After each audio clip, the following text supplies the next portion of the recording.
Okay, so let's have a quick update. This is the takeoff flight path area plugin, one of the plugins that we're working on and checking out if we're able to release it. This is a new version that we have developed. So once you install the plugin, you're going to be able to click on the button. The icons are still not finalized, and you can select the layers that we need. Everything needs to be in the projected coordinate system. It doesn't work in WGS84 just because the calculations are easier. So you will need to reproject your layers as you need, but that is really easy to do. So here we select which layer we want to be considered for the runway. So it's this one. And you don't need to select it, but I'm just going to select it. And for the threshold, I need to give it which one I want to work. So I want this one. And here the key thing to remember is that runways should be drawn, or the lines consider from the lowest threshold to the highest. So this is in this case 0422, so it's always drawn in this direction. Why is this important? Because here we can select in which runway direction we would want to do it. So basically you can see that the runway direction is just to get the azimuth, the correct azimuth, and then the threshold layer, the point is there just to mark where you want it to be.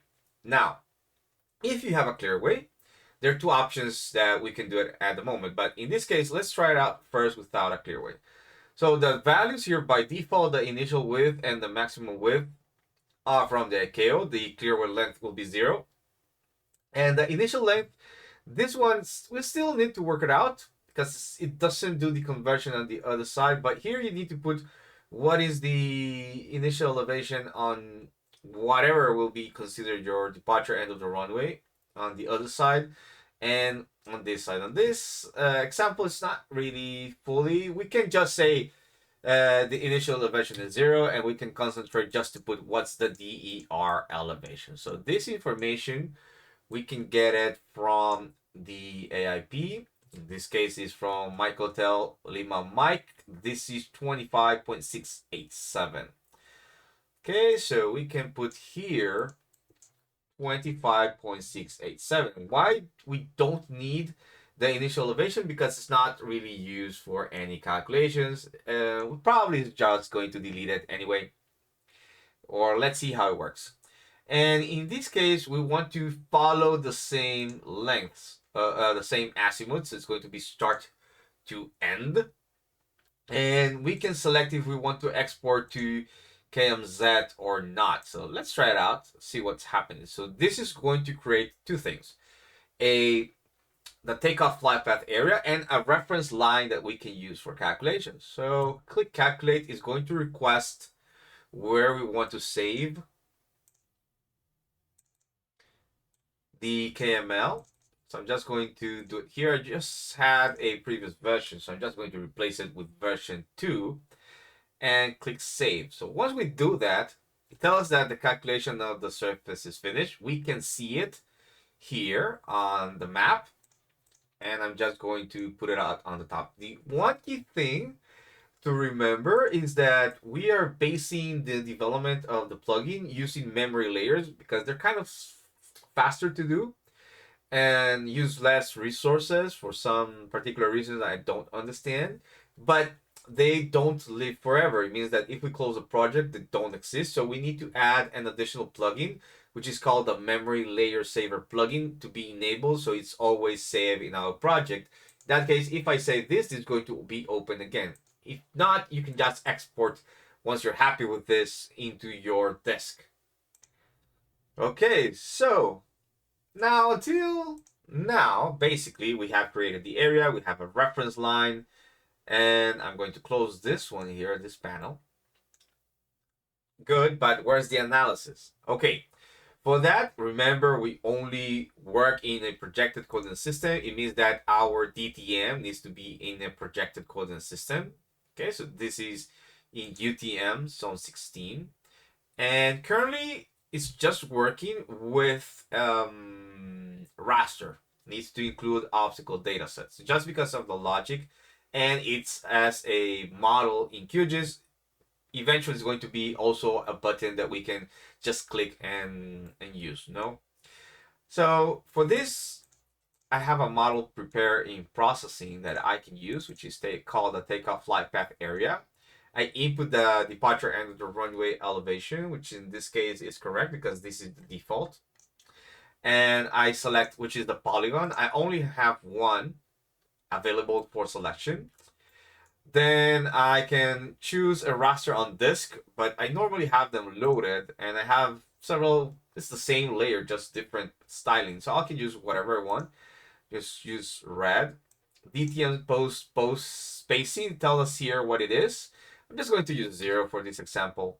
The source, I can write what is the source for this. So in this case, it's SRTM 30 meter terrain, and the vertical tolerance should should add a vertical tolerance 16 meters for SRTM, but it adds some artifacts here because it's not as accurate as flying lidar or having a traditional um, um, satellite based or from photograph obtained or some other methods, and click run. So this is automatically going to do the analysis based on the distance from this line that has been created automatically. And we can see that a style is provided for it. The style normally, when you have the model, you can say here to edit the rendering style, and you can select where the rendering style is, and that's going to be used as the default for this model for every time you run it. And here you got clear penetration. So all of these points are clear. All of these points are penetrated. And just in case something doesn't calculate, a way that we can check. So here you can see the feature count. So 62 penetrations. And we can zoom where they are. We can open the attribute table. And this is how it looks. So it has an ID that it automatically assigns from the terrain. It evaluates if it penetrates or not. This is the original value, type terrain, what tolerance was applied. Elevation is basically the value plus the tolerance. The source is whatever we wrote. The distance is the distance of the obstacle. So in this case, let's select, for example, this one. And I can measure the distance. Now I'm just going to do it very roughly, but this should be the perpendicular distance. So it's about 4,341, 4,340. That's okay. Then we can calculate what's the height of the surface. Okay. Which is basically the distance from the reference line. So that's 4340.183 times 1.2% plus the VER elevation. So that's 77.769. And the clearance is just the surface height minus the field elevation, because that would contain the tolerances. And that will give you what's the clearance. If it's negative, then of course it's penetrating. So this is where we are at the moment. I think it's doing a very good job. It does the analysis with the model, but we want to change that it doesn't run from a model. So it's also a button that we can run, the same interface, etc., or similar interface that we can use.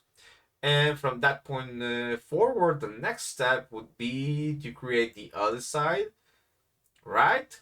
Maybe not automatically. I like to do it independently. And finally do the chart.